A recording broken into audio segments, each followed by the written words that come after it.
नमो बुद्धाय। संविधान खतरे में है, ये बोल बोल के इंडिया आघाड़ी ने अपनी सीटें बढ़ा ली, एमवीए ने महाराष्ट्र में सीटें बढ़ा ली और फिर संविधान खतरे में है ये बताकर महाराष्ट्र की, हरियाणा की ये सारी इलेक्शंस स्टेट में लड़ी जाएंगे। संविधान वाकई खतरे में है।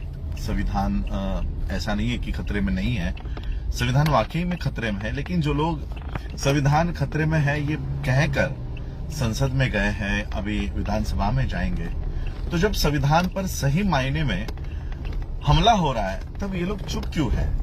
जिस संविधान को बचाने के लिए भारत के लोगों ने इनको संसद में भेजा है, महाराष्ट्र की, हरियाणा की, बाकी की और विधानसभाओं में भेजने वाले हैं, फिर जब संविधान खतरे में वाकई में है तो ये बातें क्यों नहीं कर रहे हैं? कल सुप्रीम कोर्ट ने एक महत्वपूर्ण जो अनुसूचित जाति और जमाती के लोग हैं उनके लिए एक जजमेंट उन्होंने दी है। बहुत सारे अनुसूचित जाति और जमाती के लोग, यानी जिन्हें हम एससी कहते हैं, शेड्यूल कास्ट, और एसटी कहते हैं, शेड्यूल ट्राइब, इन लोगों को, बहुत लोगों को ये पता भी नहीं है कि क्या जजमेंट पास हुई है। और ये उनसे उम्मीद भी नहीं करता मैं कि उनको सुप्रीम कोर्ट की इतनी बड़ी जजमेंट पढ़ के उस पे वो अभ्यास करे या उस पे कुछ प्रतिक्रिया दे।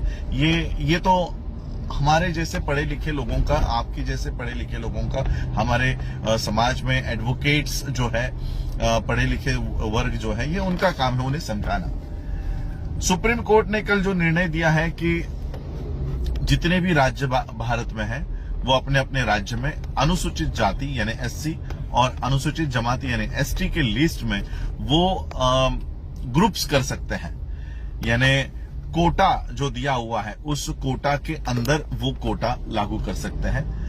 बाइफर्केशन इन रिजर्वेशन कर सकते हैं। यानी सिंपल वे में मैं आपको बताना चाहता हूं, भारत में वो उन्होंने जिस तरह से आज एनटी में ABCD किया हुआ है रिजर्वेशन जो है, जैसे for example D notified tribe है जिसे हम एनटी कहते हैं। एनटी में 4 वर्ग हैं, एनटी ए, एनटी बी, एनटी सी और एनटी डी। एनटी ए का रिजर्वेशन है 3%, एनटी बी का रिजर्वेशन है 2.5%, एनटी सी का परसेंटेज है 3.5% और एनटी डी का परसेंटेज है 2%। ये एक ही anti denotified tribe, nomadic tribe का एक ही कास्ट में 4 वर्गीकरण यहां पर है और यही वर्गीकरण अब एससी में आएगा और एसटी में भी आएगा। आज फिलहाल रिजर्वेशन कोटा महाराष्ट्र में एम्प्लॉयमेंट के लिए एससी का है परसेंटेज है 13% और एसटी का परसेंटेज है 7%। 7% एसटी और 13% एससी, ऐसा ये रिजर्वेशन कोटा है। अब कोटा के अंदर कोटा आएगा, मतलब क्या होगा? 13% जो एससी है उस एससी में 3%, 2%, 2.5%, 3.5%, ऐसा परसेंटेज पूरे भारत के सारे स्टेट्स में ये लागू होगा। उसी तरह से एसटी 7% है, उसी 7% में 2%, 1%, 3%, 4%, ऐसा करके 7% को भी डिवाइड किया जाएगा। अब ये बहुत सारे लोगों को पता नहीं है, उनको लग रहा है कि तो ये तो अच्छा है। सरकार ने, सुप्रीम कोर्ट ने कहा है कि जो जातियां एससी में या अनुसूचित जमाती में पिछड़ी है उनको आगे लाने के लिए हम जो आगे आई हुई जातियां हैं उनको पीछे डाल देंगे। अब फॉर एग्जांपल मैं पूरी भारत की अनुसूचित जाति की लिस्ट नहीं पढ़ूंगा क्योंकि ये बहुत लंबी लिस्ट है। महाराष्ट्र में मैं वैसे एक एग्जांपल देना चाहूंगा। आंध्र प्रदेश में अनुसूचित जाति में 61 कास्ट आती है, आसाम में यही आंकड़ा 16 जातियां आती है, बिहार में अनुसूचित जाति में 23 जातियां आती है, गुजरात में अनुसूचित जाति में 36 जातियां आती है, हरियाणा में अनुसूचित जाति में 37 कास्ट आती है, हिमाचल प्रदेश में यही आंकड़ा 57 जातियां है, झारखंड में 22 जातियां एससी है, कर्नाटक में 59 भी नहीं, 101 जातियां कर्नाटक में एससी है, केरला में केरला में ये आंकड़ा 69 है, मध्य प्रदेश में ये आंकड़ा 48 है, महाराष्ट्र में ये आंकड़ा 59 है। ऐसे कई सारे स्टेट्स की ये अनुसूची आपको गैजेट में देखने मिल जाएगी। मैं अब सिर्फ महाराष्ट्र की बात करता हूं। महाराष्ट्र में 59 कास्ट है एससीज में। इसमें मैं कुछ जातियों का नाम क्रम में पढ़ना चाहूंगा। पहली जात है अगेर नाम की। अगेर, अनामुक, आरयमाला, अरवमाला, बहना, बहाना, बाकड़, बांट, बलाही, बलई, बसूर, बरूड, बंसूर, बंसोड़ी, बसोड़, बेड़ा जंगम, बुड़गा जंगम, बेदर, भांबी, भांबी, दारू, असोरी, चमाड़िया, चमार, चमारी, चांभार, चमगर, हरियाला, हराली, ऐसी बहुत सारी जातियां हैं। भंगी, बिंडला, ब्यागरा, चलवादी, चेन्ना दसर, दक्कल, ढोर, दोम, यलमवार, गारो, घासी, हल्लेर, हलसर, होलार, होलाया, ये सारी जातियां हैं। उसमें 37 नंबर पे है महार, 39 माला, दसारी, 40 पे माला, अन्नाई, 47 पे है मांग। मैं इसलिए जंप कर रहा हूं क्योंकि 37 नंबर महार, 47 नंबर मांग और 3 नंबर की 3 भी नहीं, 11 नंबर पे है चांभार। ये 3 जातियां महाराष्ट्र में प्रशासन में भी है। ये आपको इनके एमएलएस भी दिखाई देंगे, इनके एमपीज भी दिखाई देंगे। तो महाराष्ट्र में ये 59 कास्ट जो है, ये 59 कास्ट में ये 3 जातियां महार, मातंग और चंभार, ये प्रशासन में है। एजुकेशन भी इनका भी अच्छे से हो रहा है। नौकरियां में भी एससी के जो सीट्स है यहां पर ये आपको पाए जाएंगे।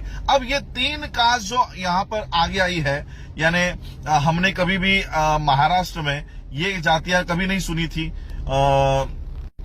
अहेर, अनामुक, आरय, बहाना, ये सारी जो जातियां हैं महाराष्ट्र के लोगों को पता भी नहीं होगी कि ये हमारी जातियां है, ये एससी की जातियां हैं। कई सारी जातियों को तो हम पहली बार हम लोग इनके नाम सुन रहे होंगे। अब ये जो जातियां हैं जिसके बारे में हम जानते भी नहीं है या उनकी पॉपुलेशन भी बहुत कम होगी, ऐसे जातियों का ग्रुप बनाकर उनको ए कैटेगरी में रखेंगे, यानी एससी ए में कौन सी जातियां आएंगी? जो शासन में, प्रशासन में, एजुकेशन में वो है ही नहीं, ऐसे जातियों को ए में डालेंगे और उनको एक सर्टेन परसेंटेज देंगे। 13% को डिवाइड कर दिया जाएगा 4 भागों में और 13% को डिवाइड करके किसी को 3.5%, किसी को 2.5%, किसी को 4%, और जो जातियां प्रशासन में है, जो जातियां एजुकेशन में है, जो जातियां नौकरियों में है, उनको सबसे आखिरी में डाला जाएगा। हमें इससे भी दिक्कत नहीं है, लेकिन इससे क्या होगा? इससे यह होगा कि ए कैटेगरी में जब भर्ती शुरू होगी और ये जातियां जो है अहेर, बाम्बी, अनामुक, आरयमाला, ये कास्ट के लोगों को वहां पर फर्स्ट प्रेफरेंस दिया जाएगा। और जब ये फर्स्ट प्रेफरेंस दिया जाएगा तब ये जाति के लोग उपलब्ध नहीं होंगे, क्योंकि इनमें एजुकेशन का लेवल बहुत कम है।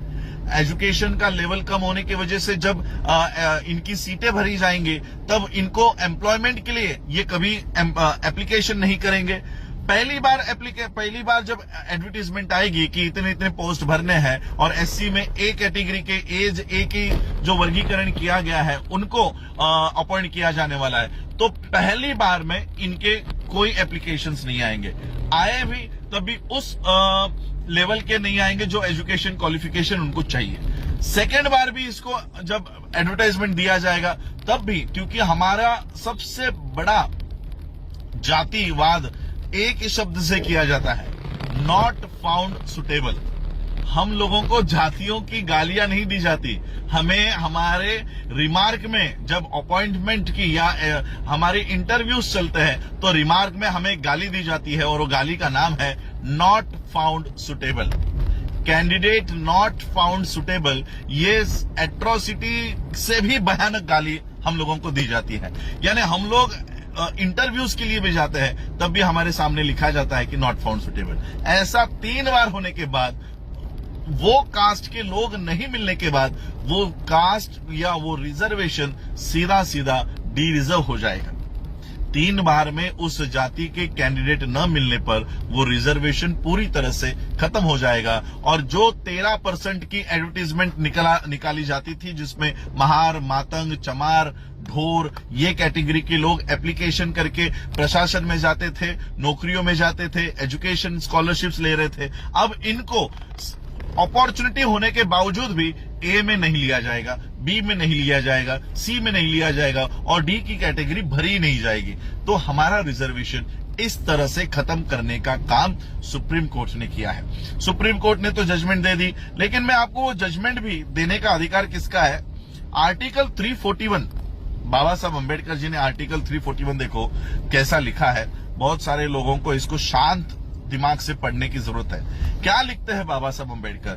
द प्रेसिडेंट में with respect to any state, मैं यूनियन टेरिटरी की बात नहीं करूंगा, द प्रेसिडेंट में with respect to any state और union territory and where it is a state after consultation with governor thereof by public notification specify the caste, races or tribes or parts or groups within caste, races or tribes which shall for the purpose of this constitution be deemed to be scheduled caste in relation to that state or union territory as the case may be. Parliament may by law include in or exclude from the list of scheduled castes specified in a notification issued under clause 1 of any caste, race or tribe or part of or group within any caste, race or tribe, but save as aforesaid a notification issued under the said clause shall not be varied by any subsequent notification. इसका मतलब क्या है? बाबा साहब लिखते हैं कि parliament या पहला article 341 subsection 1 में बाबा साहब लिखते हैं the president may with respect to any state after consultation with governor thereof, अगर आपको महाराष्ट्र के अनुसूचित जाति को ए, बी, सी, डी में वर्गीकरण करना है तो पहले तो गवर्नर से कंसल्ट करना है। गवर्नर से कंसल्ट करने के लिए भी पब्लिक नोटिफिकेशन डालनी है और उसके बाद आपको अगर वर्गीकरण करना है तो वो उस तरह से करना होगा। अब गवर्नर का अधिकार निकालकर अब ये पब्लिक नोटिफिकेशन हटाकर सुप्रीम कोर्ट ने सीधा सीधा कह दिया है कि अपने अपने राज्य में वर्गीकरण कर देना। हम लोग ओबीसी के आरक्षण बचाने की लड़ाई लड़ रहे हैं और उसकी बचाने की लड़ाई लड़ते लड़ते हम अपना आरक्षण खो दिए हैं, खोने वाले हैं नहीं, खो दिए हैं। और एबीसीडी हमारे लोग, हमारे महामूर्ख लोग एबीसीडी के वर्गीकरण का समर्थन कर रहे हैं। इस वर्गीकरण का समर्थन करने वाले लोगों को मैं बताना चाहता हूं कि आने वाले समय में एससी का रिजर्वेशन ये पूरी तरह से खत्म हो चुका होगा। नॉट ओनली एससी के बाद एसटी भी इसमें इंक्लूड किया गया है। एससी और एसटी, एक तो पिछले 7 सालों से वैकेंसीज भरी नहीं गई है, सारे गवर्नमेंट पोस्ट एससी एसटी के ओबीसी के खाली पड़े हुए हैं, बैकलॉग भरा नहीं गया है। अब बैकलॉग भरने की जब बारी आ रही है तो उन्होंने कहा कि जो कास्ट सबसे ज्यादा अप्लाई कर रही है या एजुकेशन में आगे है या अपने हक और अधिकार के प्रति जागरूक है, इसको सबसे पीछे रखो। और जो कास्ट जिसको कुछ भी पता नहीं है कि हम एससी है, एसटी है, ओबीसी है, ऐसे लोगों को आगे लेकर आओ और उनके कैंडिडेट्स को भरो। आने वाले समय में इस कास्ट के लोगों को कैंडिडेट नॉट फाउंड सुटेबल करके करार दिया जाएगा। एससी ए, बी, सी, डी किया जाएगा। ए की कैटेगरी धीरे धीरे खत्म हो जाएगी, बी खत्म हो जाएगी, सी खत्म हो जाएगी और डी को कभी भी भरा नहीं जाएगा। हम लोग डी कैटेगरी में चले जाएंगे। महार, मातंग, चमार, ढोर, पंजाब के चमार, बाकी जाटव, ये जो लोग आज शासन, प्रशासन और एजुकेशन में दिख रहे हैं, ये आने वाले समय में पूरी तरह से शासन प्रशासन से निकल जाएंगे। एमपीज, एमएलएज की सीट, रिजर्व सीट जो है, वहां पर भी इन लोगों को कभी आने का मौका नहीं मिलेगा। इस तरह से ये कानून है और इसलिए मैं आप सभी लोगों को कहना चाहता हूं, आने वाले समय में हम लोगों को आरक्षण बचाने की, एससी और एसटी के लोगों को आगे आकर कि वर्गीकरण, तेलंगाना ने तो कल ही जाहिर कर दिया कि हम भारत का पहला स्टेट होंगे जहां पर हम एससी और एसटी में इस तरह का बाइफरकेशन करेंगे, एबीसीडी वर्गीकरण वो लोग करेंगे। और मैं ये कहना चाहता हूं भारत के सभी राज्य के लोगों को अब अपना अपना राज्य छोड़ के अगर तेलंगाना इस तरह का एससी और एसटी में विभाजन कर रहा है तो तो सारे देश के लोग, एससी के, एसटी के सभी लोगों को तेलंगाना में आकर वहां के गवर्नर के सामने, वहां के लोगों के सामने हम लोगों को तेलंगाना बंद करने का और धीरे धीरे जहां जहां पर स्टेट्स में ये कानून बनेगा वो स्टेट बंद करवाने का काम हमको करना होगा। अब ये लड़ाई कानूनी नहीं रही, क्योंकि कानूनी दावपेच से ही तो ये नीचे तक आया है। तो अब ये कानून अगर बनने जाए तो इस कानून का रास्तों के ऊपर खड़े होकर हम लोगों को इसका विरोध करना होगा। और उसी के साथ इस कानून का विरोध करने वाले हमारे सच्चे प्रतिनिधि हर स्टेट के असेंबलीज में हम लोगों को भेजना होगा। और इसीलिए मैं बाबा साहब का आरपीआई जिंदा करना चाहता था कि आज सभी स्टेट्स में ये काम होने जा रहा है। हमारे लोगों को प्रशासन से बाहर निकाला जाएगा, पॉलिटिक्स से बाहर निकाला जाएगा, एजुकेशन से बाहर निकाला जाएगा। और हमारे जो गधे 131 दलाल एमपीज संसद में बैठे हैं, ये इसके ऊपर मुंह तक नहीं खोलेंगे। और इसलिए हमें हमारे सच्चे प्रतिनिधि, सच्चे और पढ़े लिखे प्रतिनिधि, ऐसे नहीं कि मुझे बोलने नहीं दिया जा रहा, मुझे अत्याचार किया जा रहा है, ऐसे वाले नहीं। हमें स्ट्रांग प्रतिनिधि, पढ़े लिखे प्रतिनिधि हम लोगों को संसद में और विधान भवन में, विधानसभाओं में हम लोगों को भेजना है। ये लड़ाई आने वाले समय में मैं हाथ में ले रहा हूं, क्योंकि मुझे पता है जब पूरा देश जल रहा होगा तब मैं किसको धम्म समझाऊं। जब तुम्हारे पेट में दाना नहीं होगा तब क्या मैं आपको बुद्ध की आके बातें बताऊं? ये बात तो बुद्ध ने भी नहीं कही कि जब तक तुम्हारा पेट भरा हुआ ना हो तब तक धम्म भी आपके दिमाग में नहीं जाएगा। अब हमारे पेट की लड़ाई शुरू हो चुकी है। हमको एजुकेशन से, नौकरियों से निकाला जाने वाला है। और इसलिए ये रास्तों पर उतरकर ये लड़ाई हम लड़ने के लिए पूरी जोश और मेहनत से हम लोग इसको लड़ेंगे। और ये कानून जो राज्य बना रहा है, जो भी स्टेट इसको इम्प्लीमेंट करेगा, हम वहां के मंत्रियों को, एमएलएस को, चीफ मिनिस्टर को घर के बाहर नहीं निकलने देंगे। ऐसा काम हम लोगों को करना होगा।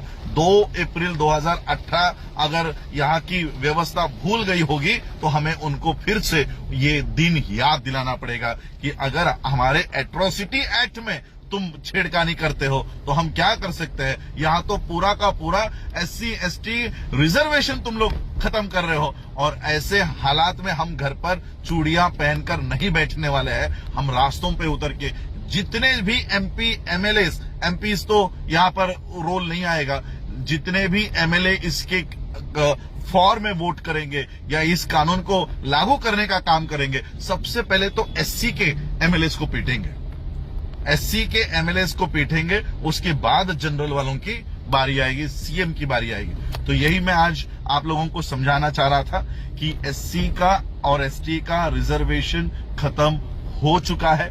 बस राज्यों को वो लागू करने की देर है।